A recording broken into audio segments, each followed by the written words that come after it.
infested waters. What do you think happened with the silver market then? And in relation, I had Andy Scheckman on last week, and we were talking about this. The LBMA and the COMEX. A large amount of silver was withdrawn physical.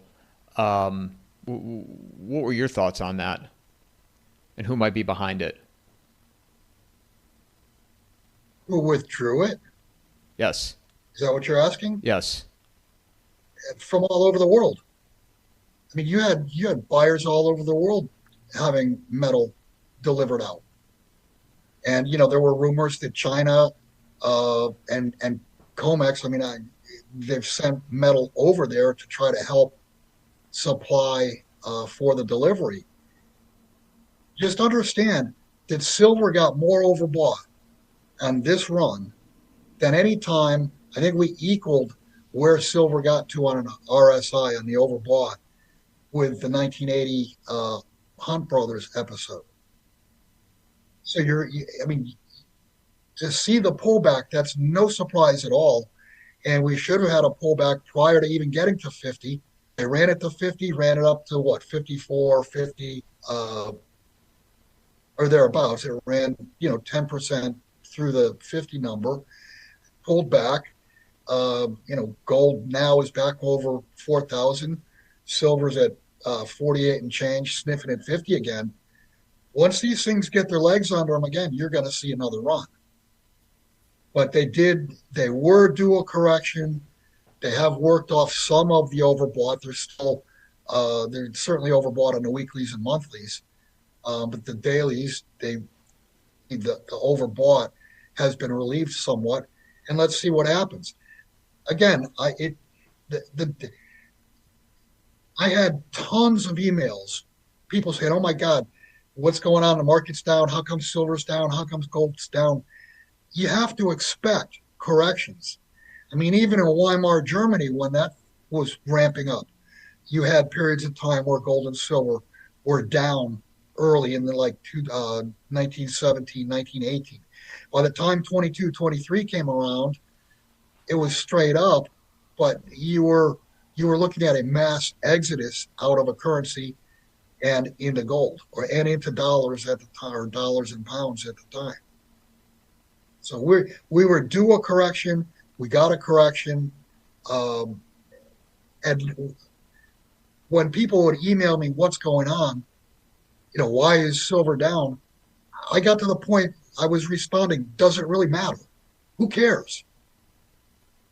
And be careful what you wish for, because like I said, we get to 70, 80, $100 silver, the markets will break, and then you and I, we won't be doing interviews like this. We'll be worried about where the next meal is, going into your storage, go picking from your garden or whatever. The days of what do you want to eat tonight, let's go to the corner store and pick it up, those days are going to be over completely. It's amazing we're talking like this. If we'd have spoken such things, 15, 20 years ago, which I mean, again, I know you've been ahead on I this, did. but I did 10 years ago, 15, 16, 17. When it became apparent, I started using the term Mad Max. And the comments and emails that I received, I'm a complete wacko. Well, now it's mainstream. I mean, even the average ordinary person can see it, especially especially people on EBT cards, because now they're looking at, in 2 days or 3 days, whatever it is, um, their cards aren't going to work. So, I mean, that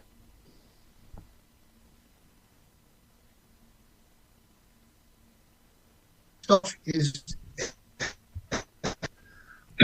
what I'm trying to say. you froze up there, Bill. So can you say what you just said again? You froze up for a second.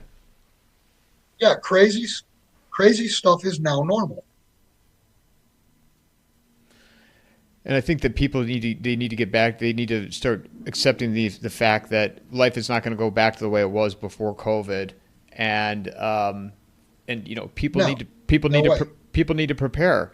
And here's the other thing, though, is what I find. People say people have said, I don't provide any viable solutions. I don't ask my guests what are solutions you could be doing on the local level. So, Bill, I'm going to ask you that because apparently I never do that with anybody. What do you think people should be doing right now? Uh, you obviously need to prepare. You need to stockpile things. You need to make sure you've got tools to fix things. I mean, things are going to break. I mean, I've talked about this. I have two separate well pumps. I have one that I use for irrigation. It was the original pump, and then a second pump. And what did I do? I went out and I bought the parts and a brand new pump. I mean, I have complete parts to rebuild an entire well. From the standpoint of, yeah, was it expensive? Yeah, I spent some money doing it, but I can tell you now, 3, 4, 5 years later, it's way more expensive, probably close to double if I went out and bought the parts today. Um, so prepare for, and I've said this: go home on a Friday, turn your power off, spend the weekend with no power. Know where the holes are in your program, in your plan. I mean, you can go back and forth, stuff that you and I have even talked about over time. The preparations. I mean, I have an entire section on my website geared toward preparing. So, from the standpoint of, if people are giving you a hard time about, what should I do to prepare, you're not giving us any solutions. Well, go to my website, click on Grizzly's Corner. There's more stuff there than than probably not the average person, but probably 95% of the people out there would be able to do. But the suggestions are there, the links are there. There are links to products. Um, Prepare to the point where you are self-reliant, and don't expect to be able to pick up the phone and dial 911 because somebody's on your property and you don't have a gun to shoot them, or somebody's hurt or sick or whatever. Nobody's going to answer 911. You're going to have to go alone.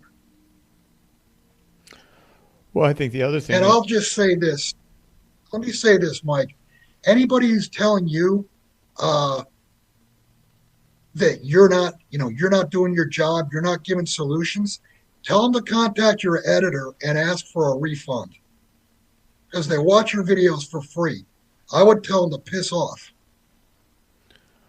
Well, and I think that thank you for that, by the way. But I think that also people in cities, and I know I live in one, but we've They're normal. dead. Yeah. They're dead. You live in a city, you're dead. There is no preparations or suggestions for you. If you live in a city, you're done. We've normalized, the National Guard being deployed in, several cities now, DC and several other cities. We've normalized Right. this, and how many more will be coming? And to your point, things go really, really haywire. Uh, Good luck getting out. Right. I agree. But Where are you yet, going to go? Where are you going to land? You'll be viewed as a looter. You get out into the country and you're viewed as a looter. yeah, and if people think, somebody said to me, Bill, is they're like, you could just go up to Flagstaff. I said, okay, you think that if you think you're going to get up that freeway, that at I-17 going up north, one, they'll blow it up. They'll blow part of a bridge up to make sure you don't get there. If you somehow do, they're not going to welcome you with open arms. Unless you bring something with you. Unless you bring something to the table. What do you think? I know I'm running out of time here with you, but what do you think? Let's forecast for a second what the end of Trump's term will be. What will everyday Americans, what will life be like in the United States? Well, you're talking 3 years out, or a little more than 3 years out. Uh, we will have already been through a disaster. And I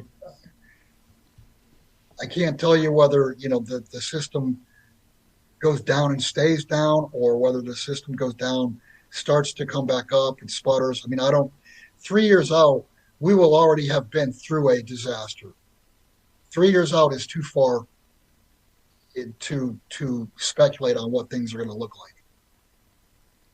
But between now and then, there's going to be a financial and social absolute disaster on human terms that we've never seen before.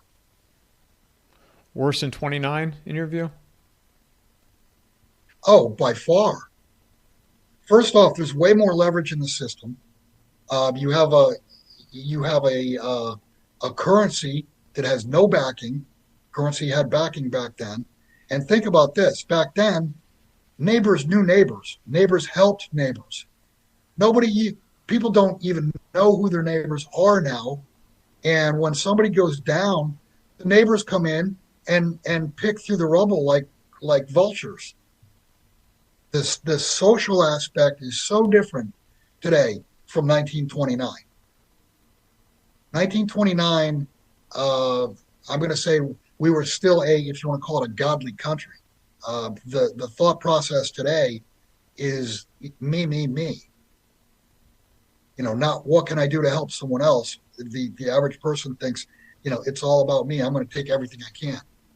And when somebody comes on hard times, like I said, neighbors come in and pick the corpse clean.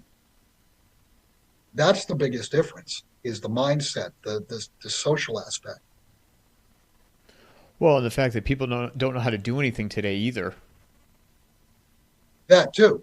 Yeah, farming. We were an agrarian society in the early 1900s. I mean, even if you weren't a farmer, you knew how to grow tomatoes. You knew how to grow stuff. You knew how to can stuff. You knew how to hunt and clean a carcass. You knew how to fish. That's people do their hunting and fishing now at the grocery store, and in many cases on credit.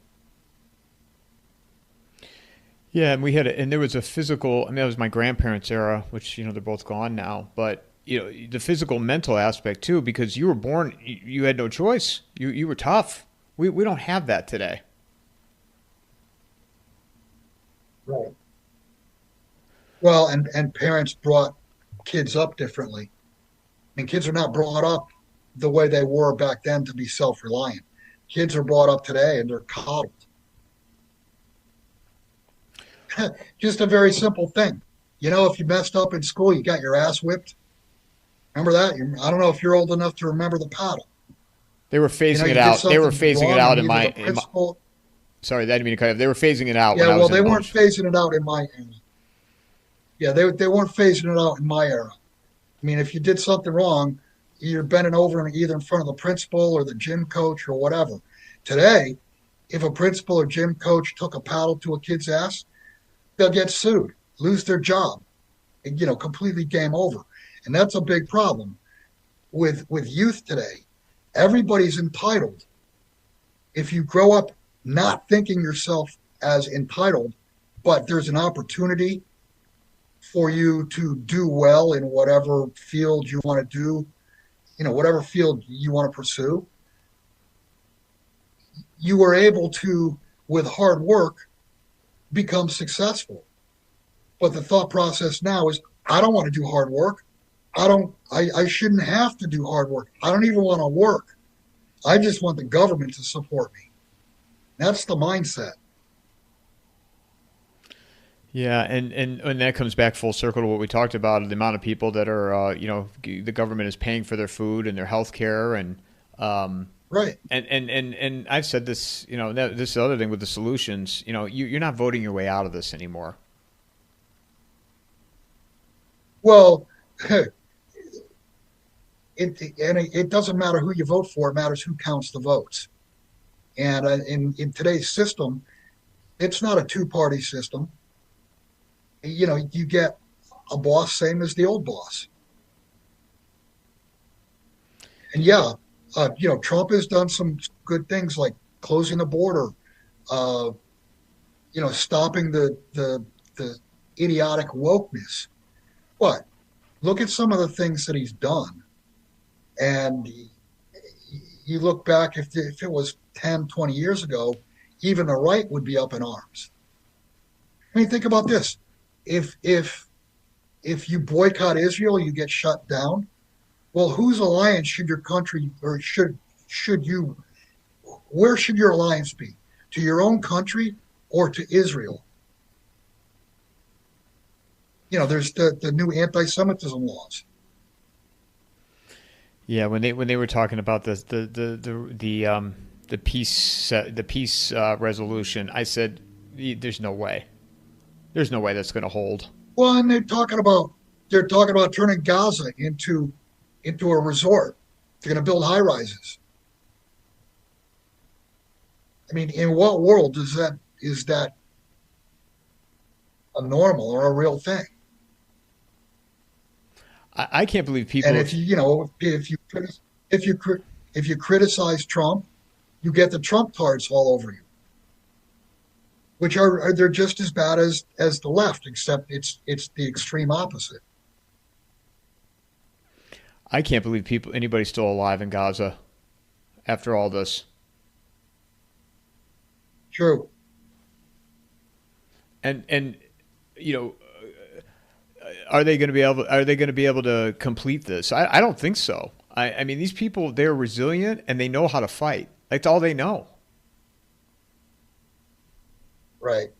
Well, I mean, then there's more. Then we could talk about Ukraine. I mean, that's a war funded by the West, funded by the U.S., and it started off. It all started off with the United States stealing $320 billion of Russian U.S. treasuries that they held. Outright theft. I had hoped that Trump would get in and we'd have a resumption of the rule of law, but that's not the case. And the first thing Trump should have done was say, "Here's your treasuries. The guy before me was an idiot. We stole them. We're sorry."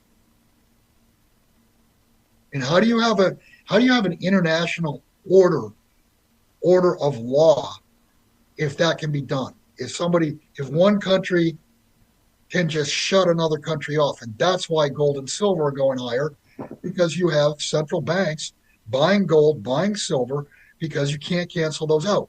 If the gold is in your hands, that value can't be canceled out unless they kill you, and the value still remains to whoever's going to pick it up.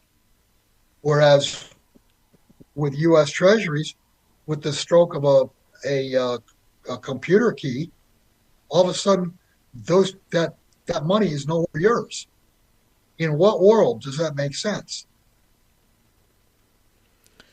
Yeah, and here's the ironic thing in all that. You can't we can't the United States can't make the weapons. I don't want to say we because I have nothing to do with this. The United States can't make the weapons, and they make the weapons and they send them to Ukraine, but they need the rare earth minerals from China in order to do that. So it's almost like China's got Right, to approve right, any war that the United States starts. correct. Yeah, and add to that, what nobody's talked about this. Where is the Strategic Petroleum Reserve right now? It's empty. Biden emptied it out. And I think I heard last week the very first buy is going to be 1 million barrels. That's ridiculous.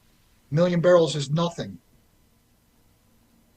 They still never refilled that. It's still empty from when Trump came back into office. Yes. Yeah, the first buy, as I understand it, was 1 million barrels. A week or 2 weeks ago, I read about that. But yeah, no, that's not been refilled. And we have to rely on rare earths from China.